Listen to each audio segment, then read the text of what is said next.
고대 페니키아의 땅, 레바논으로 떠난 성지가 좋다. 6천년의 오랜 역사를 가진 유서 깊은 도시 비블로스. 이곳에서 스핑크스, 오벨리스크 등 이집트 문화와 고대 페니키아만의 색다른 유적을 발견했다고 하는데요. 그리고 성경 바이블의 어원이 이곳 비블로스에서 시작되었다는 사실. 그 엄청난 역사를 파헤치러 지금 출발합니다. 자, 이제 우리는 이 베이루트를 떠나서 이제 두로와 시돈에 이어서 북쪽에 고대 항구 도시 비블루스를 찾아가고요. 왼쪽에는 지중해를 끼고 오른쪽에는 이제 레바논 산맥이 있는데, 이곳에 가다가 이 높은 산 위에 우뚝 솟은 동상 하나가 있어요. 그것이 바로 마리아상인데, 이곳 아래쪽에서 이제 케이블, 이제 곤돌라를 타고 올라가게끔 돼 있어서 한번 올라가 봅니다. 예. 그렇죠. 이 지중해가의 바닷가에서 이 산맥 위까지 마리아상이 있다고 하는데, 특히 이 레바논은 무슬림 국가이면서도 이 기독교인들이 아주 자유를 가지고 신앙생활을 하는데, 특히 기독교인들에게는 최고의 성지 중에 하나가 바로 이곳 마리아상이 있는 언덕이라고 하는데, 사실 이제 이 케이블카를 타고 올라가면서 좌우에 이렇게 지중해가 여러 도시들을 보면서 굉장히 한 번쯤은 올라가 볼 만한 곳이다라는 생각이 되고요. 이제 먼저 1차로 거의 이제 4분의 3까지는 이제 곤돌라를 타고 올라온 다음에 이곳에서 다시 이제 이렇게 철도를 타고 아주 급경사를 올라가면 그 위에 마리아 동상이 있고, 사실 동상만 보러 가는 것이 아니고 이곳에 굉장히 교회와 기도처가 조성이 되어 있다 그럽니다. 네, 보게 되는 모습인데요. 네, 저 상이 마리아 상이긴 하지만은 예수님의 상이었으면 좋겠다는 그런 은혜롭네요. 생각도 채플실이 들었고요. 양쪽에 있고, 안내하는 분들이 아주 정숙하게 이렇게 잘 안내하는 것을 보았고, 이렇게 지중해가 내려다 보이는 곳에 채플실을 만들었어요. 네, 정말 많은 시간을 묵상하고 기도를 할 만한 장소다라는 생각이 들었고, 수많은 기도의 흔적. 그쵸? 정말 많은 분들이 촛불을 켜놓고 기도를 하면서 꺼멓게 그을린 것 자체가 아주 우아하고, 이곳에는 역시 레바논 하게 되면 백향목이잖아요. 아주 웅장한 나무 백향목 한 그루가 이렇게 서 있는 것이 인상 깊었고, 역시 전망은 최고의 인 것이고. 자, 드디어 이제 우리가 한번 탑 위까지 올라가 보는데요. 이렇게 나선형으로 빙글빙글 돌아서 올라가게 되어 있습니다. 근데 올라가면서 정말 동서남북으로 탁 트인 풍경을 볼 수 있지요. 이런 것 때문에 올라오는가 보다 이렇게 생각을 했고, 북쪽 항구 해안 도시부터 이제 남쪽 해안 도시까지 있고, 이제 이렇게 베이루트가 보이고요. 베이루트 남쪽에 시돈과 두로, 그리고 다시 이곳 북쪽으로는 이제 비블루스까지 연결되는 고대 페니키아 땅의 지중해 해안가입니다. 지금 저 바닷가에서 이곳까지 높이 해발 600m, 이게 성모 마리아 상이 세워져 있는 위까지. 사실 레바논이 2,500, 700고지를 생각하면 적당한 곳에 누구나가 부담 없이 올라올 수가 있고, 또 이 위에는 아주 굉장히 큰 식당, 카페가 이렇게 있어서 정말 이 레바논에서 기독교인들이 가장 많이 찾는 장소 중에 하나라 그럽니다. 자, 우리는 이제 북쪽으로 계속해서 비블루스까지 올라오는데, 보면 이제 두로가 있고 시돈, 베이루트, 그리고 비블루스로 연결되는 고대의 항구도시 비블루스. 이 솔로몬 시대 때에는 그발이라고 이렇게 기록이 되어 있던 곳이고, 마침내 정말 역사적인 6,000년, 7,000년의 역사를 가진 항구에 이렇게 도착을 했고요. 어쩌면 이곳에서 솔로몬이 성전을 지을 때에 두로왕 히람은 이곳 비블루스에서 백향목을 선적해서 요빠 항구를 통해서 아마 예루살렘으로 보내주지 않았나 이렇게 생각이 되고요. 자, 생선을 먹으러 왔습니다. 비블루스가 워낙 음식값이 비싼데 여기 조금 한 15분, 20분 교회로 나오니까 현지인들이 직접 생선을 먹는. 워낙 나라 자체가 지중해를 끼고 있기 때문에 항구 도시와 함께 정말 풍부한 생선을 오, 생선. 게. 이 북쪽이 두로와 시돈보다는 더 잘 산다는 생각이 들어요. 네, 여기 이제 키로로 해서 요리를 해주는데 여기 또 네, 정말 다양한 뭐 이것저것 조금씩 다 먹고 싶더라고요.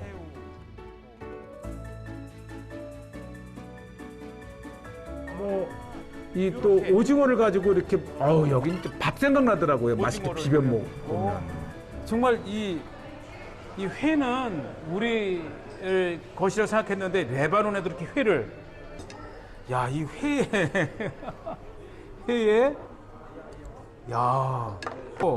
이렇게 해서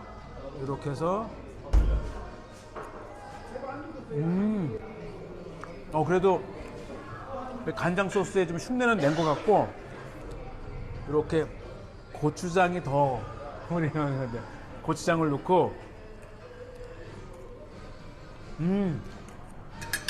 고추장을 넣으니까 이게 맛이 나네요. 그리고 여기 이제 고추가 매콤하지만 먹을만 합니다. 네, 아주 풍부한 샐러드. 특히 이 레바논은 중동의 스위스라 할 정도로 특히 여름철엔 중동 최고의 휴양지인데 사실 저는 게장을 생각하면서 주문을 했는데 여긴 튀겨 나왔습니다. 저는 게를 아예 튀겨서 먹는 건 처음인데 이게 껍질은 벗겼고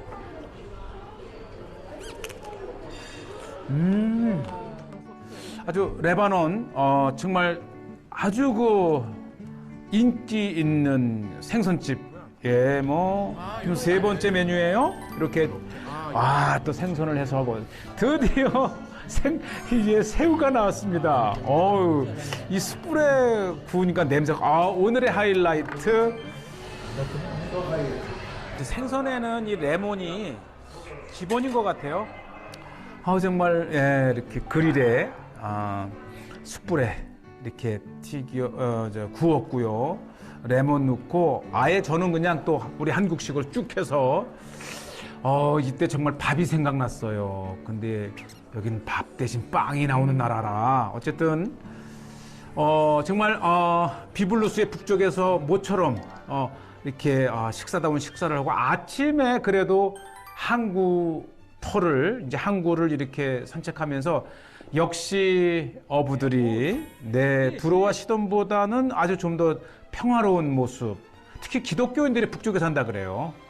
그래서 더 잘 살고 먹겠냐고. 이건 정말 보기가 좀 무서웠어요. 처음에 이제 이게 뱀장어 같은 종류라고 그러더라고요. 가까이 가봐야겠죠.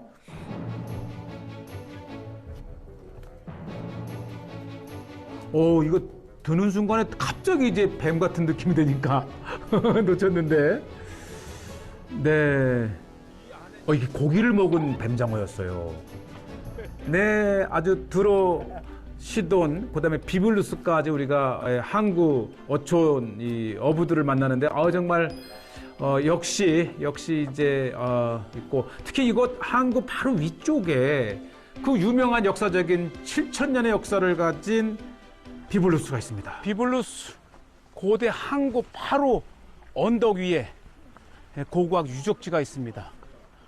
결국은 이 항구를 통해서 들어온 많은 물건들을 또 이렇게 거래하고 이렇게 있는 도시가 바로 언덕에 있는 거죠. 비블루스는 우리가 베이루트의 고고학 박물관에서도 봤지만은 정말 중요한 페니키아의 고대 역사, 특히 이 고대 페니키아 언어가 적혀 있는 관은 정말 알파벳의 혁명이라 할 수 있는 그 페르시아 문자를 보게 되는 기회도 이렇게 되었는데 특히 이곳 먼저 들어가자마자 이제 십자군 시대 때에 이곳 비블루스에 세워놓은 요새가 현재는 이제 박물관으로 이렇게 전시가 되어 있는데 바로 이 모든 건축 재료가 그 이전에 이제 그 각 시대마다 도시 유적들을 재활용해서 지었기 때문에 십자군 시대의 이 모양을 통해서 또 아쉬움도 있습니다. 이전의 건물들. 비블루스 박물관에서 가장 상징적인 것인데 이게 지금부터 4,000년 전에 신전에 바쳐진 닻일 것 같아요. 안전하게 항해를 다녀와서 신전에 드렸던 것으로 추정이 됩니다. 신전에서 발견된 돛이라 아무래도 이 안전한 여행을 마치고 나서 신께 감사에 예물로 드렸던 돛이 아닌가 이렇게 설명이 되어 있고요. 웅정한 십자군 시대 때 사실 뭐 이 비블루스 또 시돈, 두로, 악고 주요 이 지중해가의 고대 도시들이 다 십자군 지금부터 시대 때 6,000년 전서부터 지금까지 지금 제가 올라와 있는 이곳은 십자군 시대 때의 요새에 이르기까지 정말 중요했던 이 고대 페니키아 항구 도시가 바로 이 비블루스입니다. 정말 고대의 축적된 역사를 이제 요것이 이제 성이고 성 밖에 이제 또 중요한 무덤을 이제 보러 가게 되겠는데 이제 오늘날의 이 십자군 요새의 모습이고요. 특히 비블루스는 다른 도시와는 다르게 잘 사는 도시고 기독교인들이 많은 도시라고 얘기를 합니다. 지금 이 비블루스의 가장 높은 언덕에 2000년 전 로마 시대 때의 유적입니다. 그리고 저 건너편에 웅장하게 여전히 서 있는 십자군 시대 때의 요새. 그러니까 이 6,000년의 역사를 가진 비블루스는 지금 2,000년 전보다도 더 4,000년이나 내려간 도시이고요. 그래서 이 학자들은 이 비블루스는 이 6,000년의 이 실떡처럼 오랜 역사를 갖고 있는 도시라 그럽니다. 그래서 이 옆에 있는 시대가 다르고 또 이 옆에 있는 시대가 다르고 그래서 역사 6,000년의 역사가 축적된 이 비블루스 그 중에서도요 이 비블루스가 중요한 것은 이미 4,000, 5,000, 6,000년 전에 저 애굽 이집트와 이 무역을 했다고 하는 것입니다. 그 중에서도 눈에 띄게 발견되는 것이 바로 이집트의 문화. 자, 이제 한번 보러 가시죠. 먼저 스핑크스. 이 비블루스에서 꼭 봐야 될 몇 가지가 있는데 그 중에 하나가 바로 저 바위 조각입니다. 저게 스핑크스입니다. 스핑크스 하면 이집트. 그러니까 이 이집트의 문화가 비블루스에서 발견됐다고 하는 것은 이미 고대로부터 비블루스와 이집트의 무역이 그렇죠. 있었다는 것이고요. 네, 아주 귀중한 요소들을 보게 됐고요. 세상에 이곳 비블루스에서 이 가나안 땅, 이 페니키아에서 우리가 스핑크스를 보는 거예요. 네, 가까이 가서 보니까 정말 이렇게 깨어지긴 했지만은 스핑크스의 모양을 뚜렷하게 우리가 이제 확인을. 정말 신기해요. 어떻게 이 페니키아의 애굽에 이런 상징물들이 있고, 그리고 또 하나가 바로 이곳에 있는데요.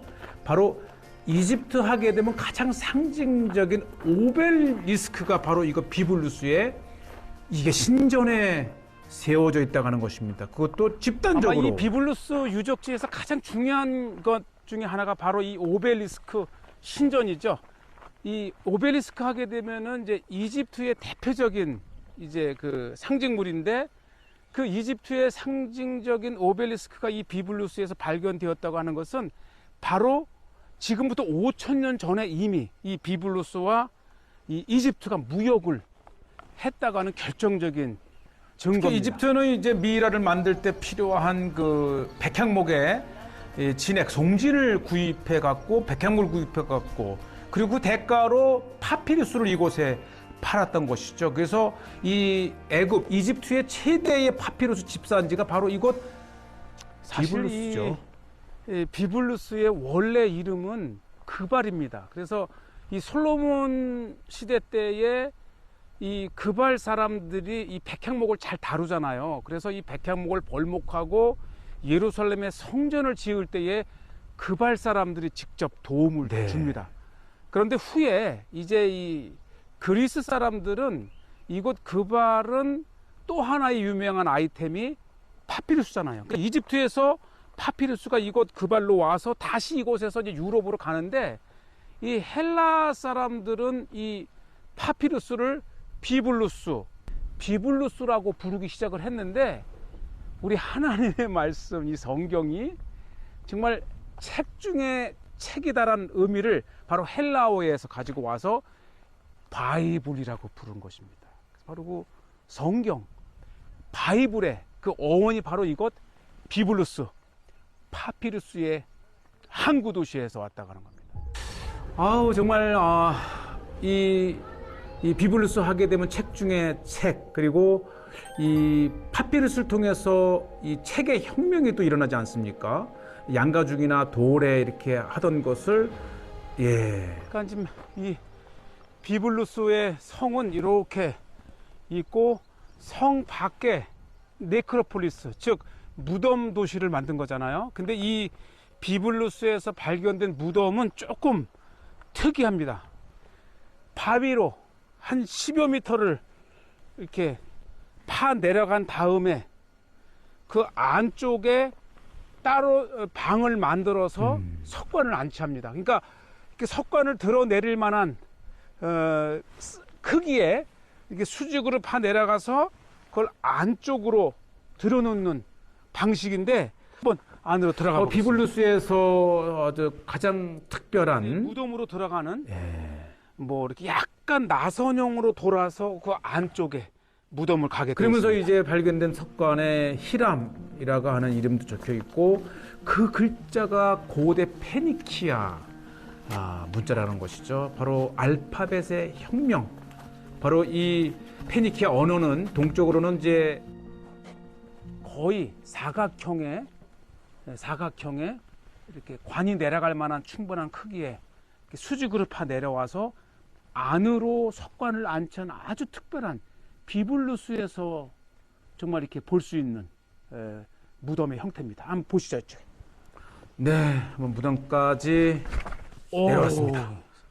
세상에 히람의 무덤이 이렇게 있는데 문제는 어떻게 이 바위를 파서 내려온 다음에 이렇게 무덤 석관을 들어내려서 이 안에 안치를 했고 이게 한동안 이 감춰져 있었대요. 그런데 지진으로 오히려 이제 균열이 되면서 공간이 확인이 되고 와서 보니 이 석관이 있고 이 굴을 타고 내려와야만이 볼 수 있는 이렇게 중요한 비블루스의 히람의 네, 특히 석관입니다. 이제 이 석관 뚜껑에 이제 그 아들이 아버지의 무덤을 만들면서 뭐 이런 거예요. 이 석관을 여는 자에겐 저주가 있으리라. 이렇게 하면서 그 경고문을 쓰게 된 것이 지금까지 발견된 아주 완전한 고대 페니키아 문장을 바로 이곳에서 얻었습니다.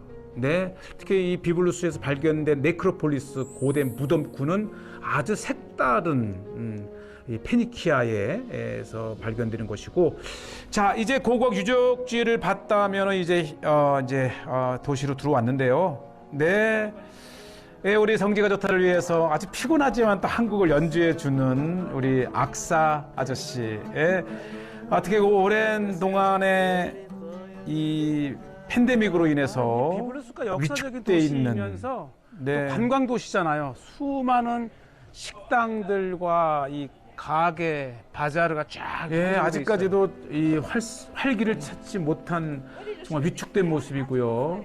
그럼에도 불구하고 레바논 하게 되면은 역시 백향목. 이 백향목으로 만든 목각이 아주 또 유명하고 대부분 하나 정도씩은 사가지 않나 생각이 됩니다. 자, 이제 우리가 식당도 이제 많이 열어가고 있어요. 하루속히 다시 이 관광 또 순례객들이 붐비면서 이것 비블루스의 상권 또 레바논이 얼른 회복되기를 바라는 마음도 정말 간절합니다. 자, 아주 특별한 것을 또 보게 됐는데요. 우와, 이거 화석이네요. 네, 그만큼 오랜 역사를 세상에. 가진 곳이 여기네요. 비블루스 일대입니다. Fossils of Lebanon. 레바논에 화석이 있네. 이것은 이제 박물관이면서 이 화석을 연구하는 곳이고 그러면서 샵을 열었기 때문에 정말 아주 흥미있는 지식을 많이 알게 된 곳입니다. 아, 이렇게 100만 년 전 고기가 된 화석에 증명서까지 준대요. 아마 비블루스의 바자르 상가에서 가장 중요한 볼만한 곳이 바로 이 화석 박물관이고요. 정말 이 주인이 사제를 털어서 그만큼 이 비블루스의 그 지대의 지형도 또 지질도 역사적이란 것을 이렇게 보여주고 있고요. 그대로 이제 바닷물이 이렇게 되면서 고기가 화석이 된 그 모양 그대로를 가지고 있었고요. 어떻게 이것을 찾는가도 보여주는데 이렇게 슬라이스를 낸 다음에 쪼개 보면 이렇게 화석이 있어요. 물고기들이 그도 화석이 된 것을 정말 신기했어요. 물 안에 굳어진 것 같아요. 그리고 찌개 보니까 이렇게 샵이지만 박물관이고 또 화석을 이렇게 공부해 볼 수 있는 유익한 곳이 이렇게 또 비블루스에도 있고 정말 다양한 것들을 이렇게 전시를 해 놓았습니다. 네, 아주 굳어서 된 것도 있고 워낙 많은 방송, 언론, 이 잡지에서도 소개한 것이 있더라고요. 이 유적지에 얼마나 많은 석간 이런 거를 골목에 그냥 화분으로 씁니다. 정말 수천 년 된 석간. 갑자기 멋있다는 생각이 들더라고요. 이게 이 화분조차도 이런 고대 유물로 만드니까 산책하기 좋고 특히 이곳에서 또 하나가 이제 메로나이트 교회를 본 거예요. 남쪽은 무슬림들이 많다면 이 북쪽은 기독교인들이 많다 이렇게 얘기를 합니다. 한때는 기독교와 무슬림이 많은 전쟁도 했지만 이제는 어느 정도 평화롭게 공존하는 모습이 좋았고요. 네, 십자군 시대 때 지어진 역사적인 교회에 들어와 봅니다. 역시 페니키아의 역사 속에서 우리가 교회의 역사를 이렇게 보는 것도 굉장히 의미가 있었고요. 잠시나마 바쁜 일정을 이렇게 카메라를 내려놓고 기도하면서 우리 레바논의 평화, 레바논의 안정, 그리고 예수님도 찾으셨던 고대 페니키아의 땅, 레바논에 다시 성지순례가 좀 막 개발이 되고 활성화되었으면 좋겠다는 생각을 가지면서 이렇게 비블루스 편을 소개를 했습니다. 아름다운 역사적인 땅입니다.